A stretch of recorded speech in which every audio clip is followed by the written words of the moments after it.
दर्शकों, जनता तो जागरूक होने लगी है, इन पाखंडी गुरुओं से सवाल करने लगी है, लेकिन एक सवाल और है कि इन धर्म गुरुओं का आपस में इतना विरोधाभास क्यों? क्योंकि सारे के मार्ग न्यारे न्यारे, कोई कुछ कह रहा है, कोई कुछ बता रहा है, कोई कुछ कह रहा है, वो उसकी निंदा कर रहा है, उसकी वो सचमुच निंदा कर रहे हैं और दास केवल यथार्थ बता रहा है। तो साधु संतता इकट्ठे होने चाहिए। अगर वो संत है, एक दूसरे से विरोध नहीं होना चाहिए उनको, और सब ने मिलकर, मान लीजिए दास जो ज्ञान बता रहा है और किसी को इस पर आपत्ति है, वैसे तो आपत्ति दास छोड़ता है को नहीं, क्योंकि साथ लालटेन दिखा देता है ये टॉर्च कि आप ये बोल रहे हो श्रीमान जी, आपकी ये पुस्तक है, आपने लिखा है और हमारे वेद ये बता रहे, तो उसकी जुबान पर टेप लग जाती है, वो बोल सकता नहीं, हिल सकता नहीं। फिर वो बकवाद करता है, वो तो गुड्डा है, झूठा है, उसकी बातें मत सुनना है, वो तो निंदा करता है। और क्या बोलेगा? फिर यही बोलेगा, अरे एक बात तो बता दो, तेरी निंदा करी हो, तुझे गुंडा कहा हो, तू चोर कहा हो या ठग कहा हो, तेरे ज्ञान में त्रुटि ढूंढी है, वो वेदों से कंपेयर की है, सदग्रंथों से कंपेयर, इतना किया दास ने।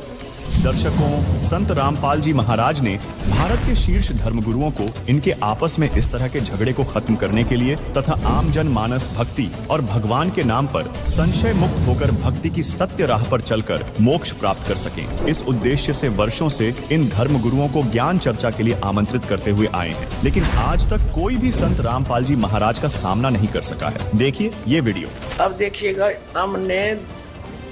11 अक्टूबर सन 2009 को इन सभी आदरणीय शंकराचार्यों से प्रार्थना की थी कि आप जी आध्यात्मिक ज्ञान चर्चा के लिए पधारें, लेकिन ये अपने आप को शायद महान समझते हैं और अपनी बेइज्जती समझी होगी रामपाल से गोष्ठीकरण में, लेकिन उस तरह नहीं तो इस तरह कर दिया हमने तो इनकी हिंदी।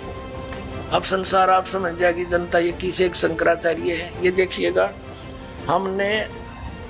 इनके पास ये पत्र भेजे थे सभी शंकराचार्यों के चारों के पास।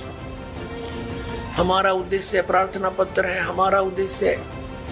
विश्व मैत्री, समाज सुधार, आत्म उद्धार, भ्रमित जिज्ञासुओं को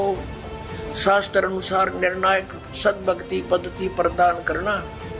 आध्यात्मिक ज्ञान चर्चा। सभी हिंदू धर्म के माननीय शीर्ष शंकराचार्यों व अन्य सभी आदरणीय आचार्यों से हार्दिक प्रार्थना है कि वे सतलोक आश्रम बरवाला, जिला हिसार, हरियाणा, भारत में एकत्र